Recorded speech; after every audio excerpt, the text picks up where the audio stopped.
কবর চিৎকার দেয়, চিৎকার। জানি না এই এলাকায় কবরস্থান আছে কিনা।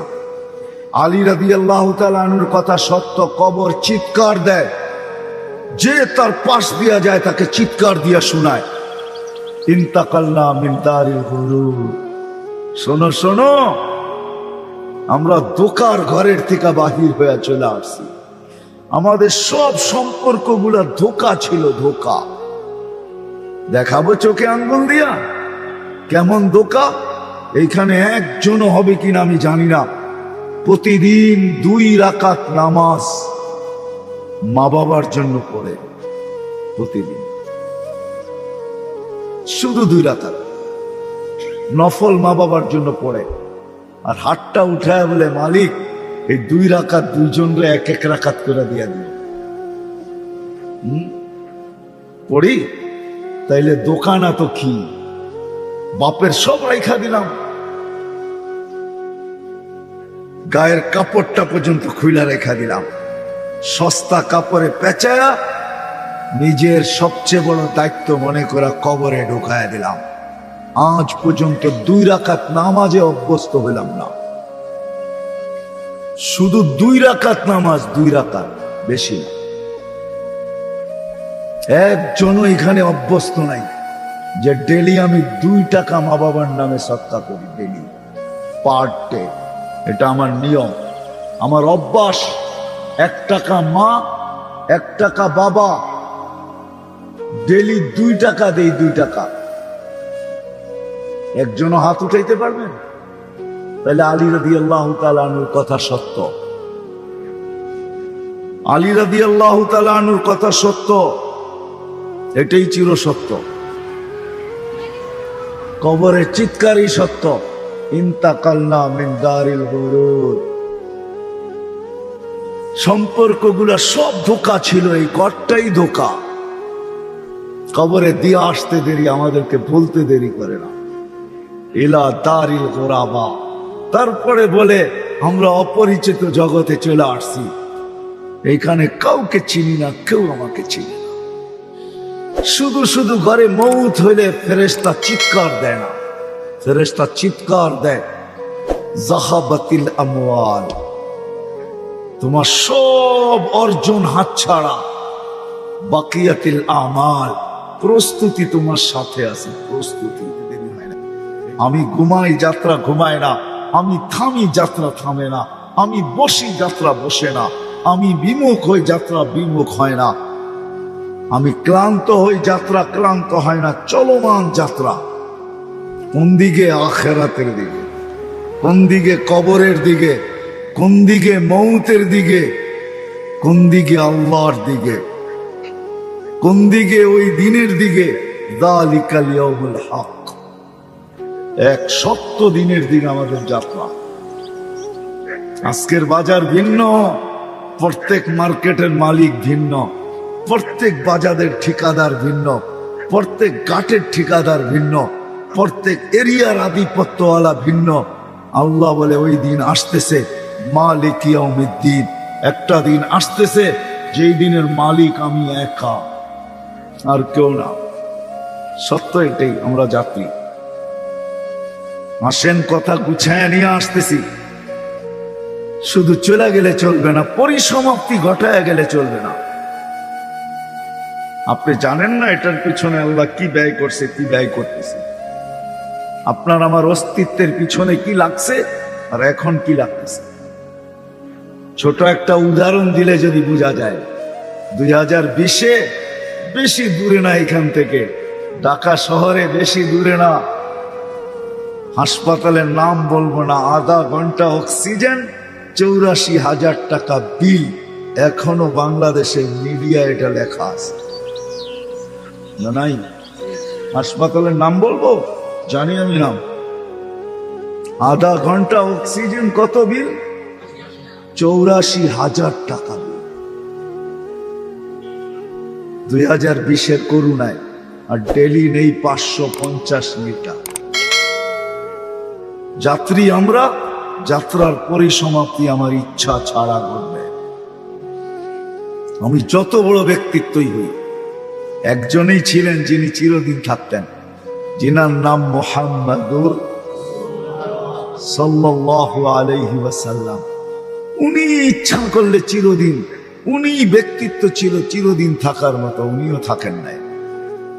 কেননা এটাই সত্য, এটাই আল্লাহর সিদ্ধান্ত। ইন্নী কাতাবতুল মাউতা আলা মান তাহতা আরশি আল্লাযী হাই লা ইয়ামুত ফাহুয়া ফাওকা আরশি। আমার আরশের নিচে যে আছে তাকে মরতে হবে, চিরঞ্জীব শুধু আমি, এটাই সত্য।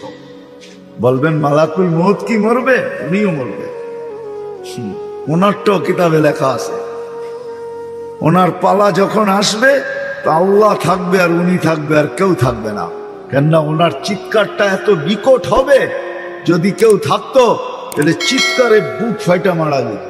উনি একটা চিৎকার দিবে আর জমিনে পড়বে আর বলবে বিইজ্জাতিকা ওয়া জালালিক, আল্লাহ তোর ইজ্জত আর জালালের কসম, লাউ আলিমতু সাকরাতাল মাউত মা কাবাসতু আরওয়াহাল মুমিনিন। মৃত্যুর এত যাতনা আমি যদি জানতাম তো মোমেন মুসলমানকে এত কষ্ট দিয়ে নিয়ে আসতাম। প্রস্তুতি নিয়ে যেতে হবে, প্রস্তুত হয়ে যেতে হবে, গুছায় নিয়ে যেতে হবে। আমি শেষ জায়গায় চলে আসছি, যাত্রী কিন্তু আমরা, যে গুছায় প্রস্তুতি নিয়ে যাবে, কসম খোদার, নারী হোক আর যুবক হোক, বৃদ্ধ হোক আর পুরুষ হোক, গরিব হোক আর ধনী হোক, শিক্ষিত হোক আর অশিক্ষিত হোক, মালিক হোক আর চাকর হোক, কালো হোক আর সুন্দর হোক, আরব হোক আর অনারব হোক, দুনিয়ার যেই কোনো জায়গার হোক, যেই কোনো সমাজের হোক, যেই কোনো পেশার হোক আর বর্ণের হোক, যে প্রস্তুতি নেওয়া যাবে, সত্য এটাই, তার কবর থেকেই সুঘ্রাণ বাহির।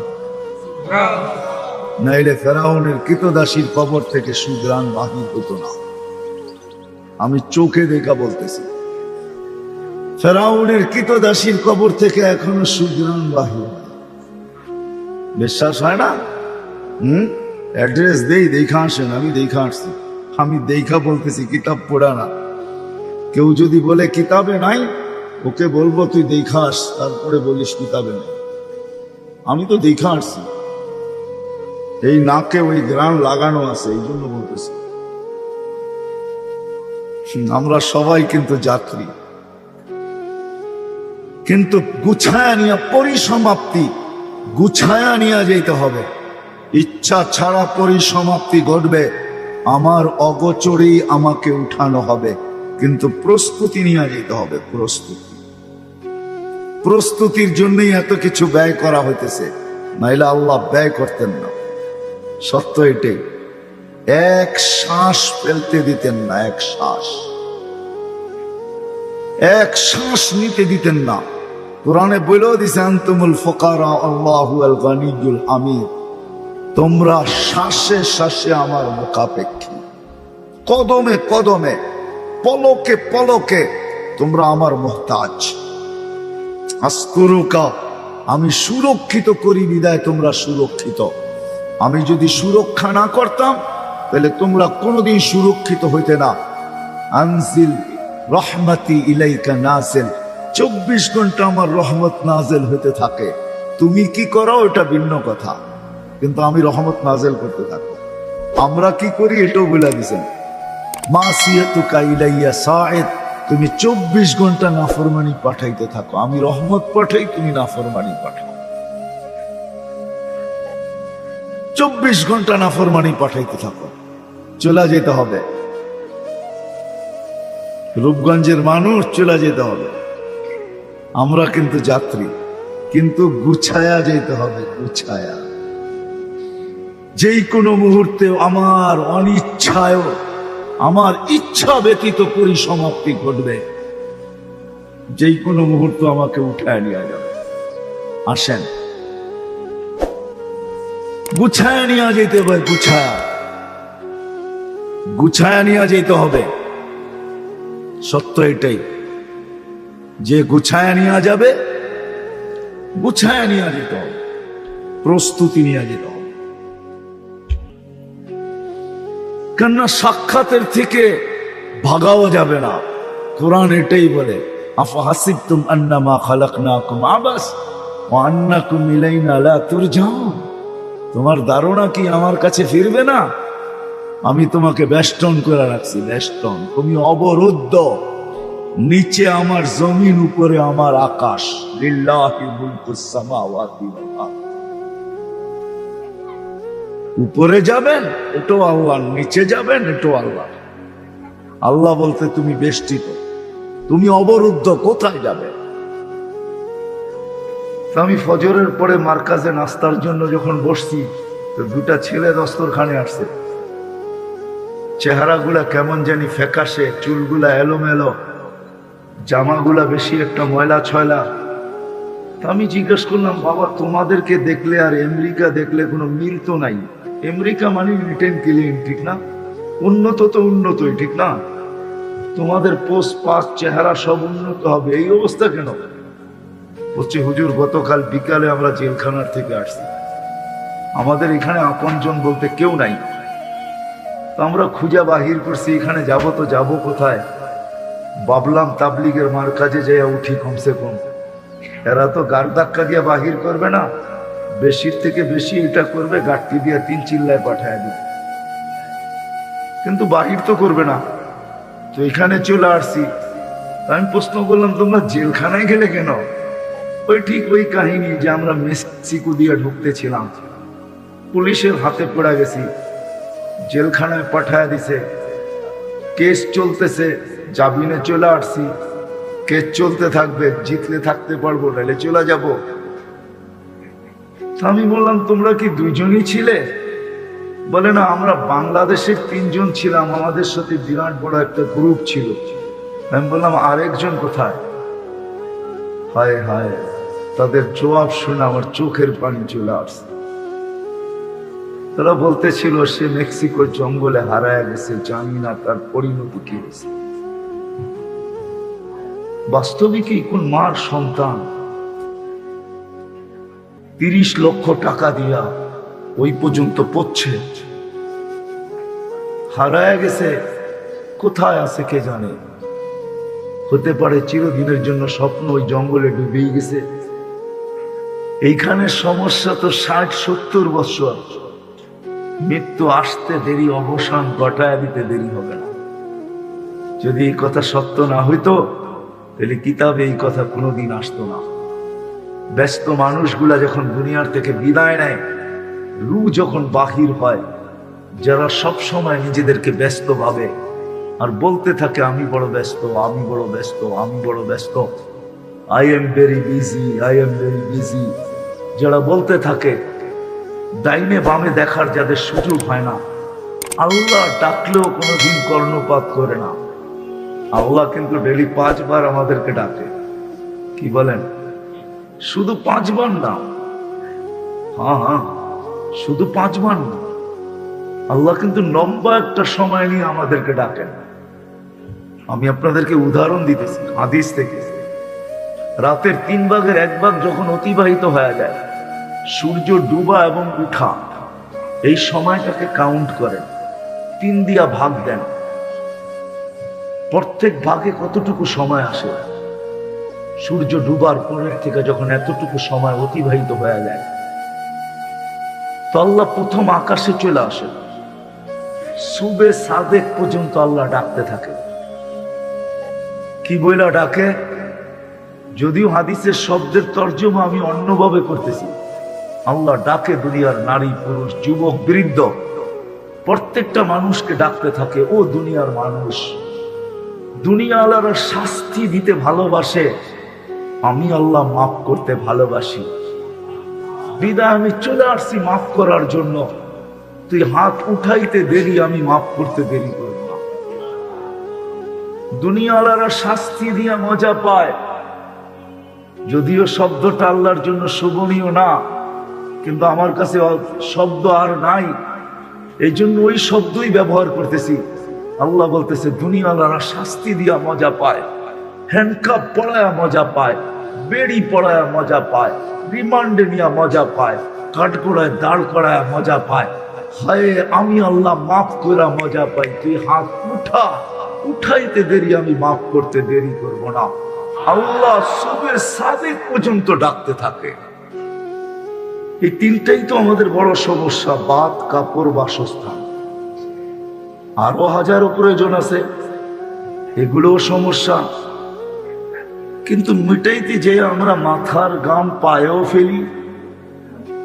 আরামকে ছেড়া যখন সবচেয়ে বেশি আরাম, ওই সময় ওই মুহূর্তটাকে ছেড়া এই প্রয়োজনগুলো মিটানোর জন্য কর্মস্থলে ছুটতেও দেরি করি না। চাই সেটা মাথার উপরে তুফান হোক, চাই সেটা মুষলধারে বৃষ্টি হোক, চাই সেটা কনকনে শীত হোক, আমরা ছুটতে দেরি করি না। কিন্তু এই 60-70 বছরের জীবনটা, কিন্তু আমি আপনাদেরকে ভাবনার দিকে নিয়ে যেতেছি।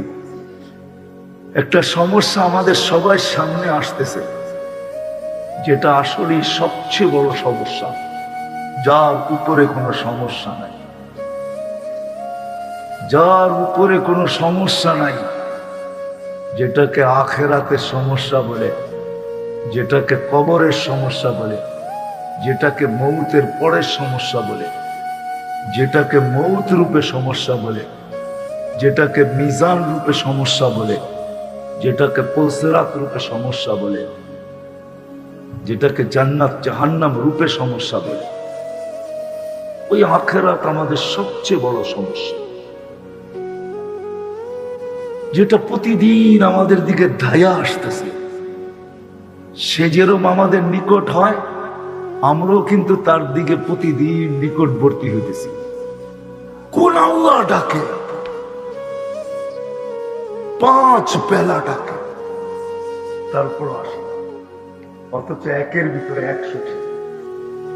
এই উম্মতের গরিব যদি শুধু নামাজ পড়ে নিত আর যদি রোজা রাখত, আমি জানি এইখানে কোনো কোটিপতি এসে বসে নাই, আমি বিশ্বাস করি এইখানে কোনো মেইলের মালিক এসে বসে নাই, এইখানে কোনো 2-4-20টা বাড়ির মালিক এসে বসে নাই, আমরা সাধারণ মানুষ এসে বসে। হায় হায়, অধিকাংশের হবে কারো ব্যাংকে কোনো অ্যাকাউন্টই নেই। এরকম মানুষ এসে এখানে বসছে যাদের নুন আনতে পান্থা ফুরায়, পান্থা আনতে নুন ফুরায়। এরকম মানুষ এখানে এসে বসছে যারা 1 তারিখে বেতন পেলে 25 তারিখের আগে শেষ হয়, ঠিক না? আল্লাহর রাসূল সহজ করছিলেন, ঈমান তো মাতৃকুলেই পেয়ে গেছে, খালি যদি নামাজটা পড়তাম আর রোজাটা রাখতাম, তো আল্লাহ বলে মুতু আদখুলু জান্নাতা রাব্বিকুম, আল্লাহর রাসূল বলে মরো আর আল্লাহর জান্নাতে। এই জন্য শেষ কথা, আজকে থেকে মজমা থেকে ওয়াদা করি, আজকে থেকে নামাজ ছাড়ব, পাক্কা ওয়াদা, পাক্কা ওয়াদা। আল্লাহ কবুল করুক। যদি নামাজ ওকে করে দিতে পারি, জীবন ওকে, জান্নাত অবধারিত, চির জ্ঞানার হবে, ইনশাআল্লাহ চিরদিনের সুখী হবে, মনের সব আশা ওই জান্নাতে যেতে। আল্লাহ আমাদের সবাইকে, আর যদি না পড়লাম তাইলেও শোনায়, আব্দুল কাদের জিলানী রহমতুল্লাহ লেখছেন, নাইলে শোনাইতাম না। আমি বিশ্বাস উনি যা লেখছেন ঠিকই লেখছেন, লজিক ওইটা বলে, যুক্তি ওইটা বলে। শুকর সকালবেলা বলে, মালিক আমি সৃষ্টির ভিতরে নিকৃষ্ট, কিন্তু আমার চোখে আমার চেয়ে একজন নিকৃষ্ট আছে। আল্লাহ জিজ্ঞেস করে, কে? যাকে 5 বেলা ডাকা তারপরে মসজিদে আসে না, আমার চোখে আমার চেয়ে নিকৃষ্ট। শুকর কিন্তু সৃষ্টির ভিতরে সবচেয়ে নিকৃষ্ট, এর চেয়ে কোন নিকৃষ্ট সৃষ্টি আল্লাহ তৈরি করেন। আল্লাহ জিজ্ঞেস করে কিভাবে? বলছে মরার পরে আমি মাটি হয়ে যাব, ও জাহান্নামের ইন্ধন হবে, এটাই সত্য। কিয়ামতের দিন সমস্ত প্রাণীকে বলা হবে কোন তোরা বা, কিন্তু মানুষকে মাটি হওয়া বলা হবে না, বলবে উকুদুহান নাস, মানুষকে জাহান্নামের ইন্ধন বানাবে। এই জন্য শুকর বলে আমার চোখে ও আমার চেয়ে নিকৃষ্ট। তারপরে সে একটা অনুরোধ রাখে, মালিক যখন যখন আমি ঘুমের থেকে উঠবো আর সামনে দৃষ্টি রাখবো, আমার প্রথম দৃষ্টিটা যেন কোনো প্রাণবাজির উপরে না। বাংলাদেশ হওয়ার থেকে নিয়ে 100বার ভূমিকম্প আসছে, একবারও বাংলাদেশে বিপর্যয় হয়নি। আমার বিশ্বাস আর কোনোদিন হবেও না, যতদিন আমাদের এই পরিবেশ থাকবে, মসজিদের পরিবেশ, নামাজের পরিবেশ, দাড়ি টুপির পরিবেশ, বোরকার পরিবেশ, মাদ্রাসার পরিবেশ, মক্তবের পরিবেশ, হেফজখানার পরিবেশ যতদিন থাকবে, অসংখ্য অতদিন আমাদের দেশে কোনো বিপর্যয় হবে না। করোনা আসছে বটে, কিন্তু দুনিয়ার কোন দেশ একটা দিনও আজ পর্যন্ত দেখাইতে পারবে না যে একজনও মারা যায়। কিন্তু বাংলাদেশের মতো একটা অসচেতন দেশ, আমরা কেউ সচেতন না। দেখেন না, মাস্কের কথা জিজ্ঞেস করলে কত জবাব দেয়, কি জবাব দেয় না? পানের লোকই করোনা চাঁদায় খেয়ে দেয়, ঠিক না? আবার কি বলে, এত বড় বড় দেখায় টেলিভিশনে, এটা নাক দিয়া যাইব না, নাকের ছিদ্র এত বড় না, ঠিক না? কি হ্যাঁ, একটা অসচেতন দেশ, একজনও মাস্ক পরে আসেন না। দুই একজন পড়লেও হয়তো পড়ছে, কিন্তু মাস্কের জায়গায় মাস্ক নাই, মাস্ক গেছে গলা, ওইখানে তো ছিদ্রই নেই, ওইখানে করোনা ঢুকবে তো ঢুকবে কি করে? গলায় লাগায় রাখছে, মাফলার তো নিয়ে আসে নাই, গলাটায় শীত লাগতেছে, এটা কমসে কম মাস্কটা দিয়া গলার শীতটা কমায়, ঠিক না? কি এরকম একটা অসচেতন দেশ, কিন্তু আলহামদুলিল্লাহ ফুলের মালা আসছে তো আমাদের গলায় আসছে। আমরা টানা এক সপ্তাহ দুনিয়াকে দেখাইতে পারছি একজন মারা যায়। আমরা ডিসেম্বরের কথা বলতে, ডিসেম্বরে একটা সপ্তাহ গেছে টানা, বাংলাদেশে একজন মারা যায়, কিন্তু দুনিয়ার কোন দেশ দেখাইতে পারবে না। কেন? আমাদের দেশে একটা আধ্যাত্মিক পরিবেশ আছে, যেটাকে সায়েন্টিফিক পরিবেশ বলে। আধ্যাত্মিক বলতে আমাদের ডিকশনারিতে একটা শব্দ আছে, একটা আধ্যাত্মিক পরিবেশ আছে। এই জন্য আপনাদের কাছে দরখাস্ত করবো, সাধ্য অনুযায়ী এই মাদ্রাসা, এই মসজিদ, এই মক্তব, এই হেফজখানা যতটুক পারি আমি এদের সাথে সহযোগিতা করবে তো পাক্কা? যতটুক পারি, 1 টাকা দিয়ে পারি 1 টাকা করবো, 2 টাকা দিয়ে পারি 2 টাকা দিয়ে করবো তো। আমি চান্দা উঠাবো না আপনাদের থেকে, শুধু ওয়াদা নিলাম আপনারা এই মহল্লার ভিতরে মাদ্রাসাটাকে সহযোগিতা করেন, যে কটা মক্তব আছে সহযোগিতা করেন। ইনশাআল্লাহ আপনাদের 1-2 টাকার ভিতরে এরকম বরকত হবে, এটার দ্বারাই প্রতিষ্ঠান টিকা থাকবে, এলাকার সাথে প্রতি রাত্রে আকাশের একটা আরশের একটা সম্পর্ক হবে, আমাদের এলাকা ইনশাআল্লাহ বেঁচে থাকবে। এই জন্য তো আমি বলি, রাগ হয়ে যায় কিনা জানি না, এদিক থেকে কথা ওদিক চলে যায় কিনা জানি না। হ্যাঁ, দেখবেন গরিবের শরীরে অ্যান্টিবডি বেশি, অ্যান্টিবডি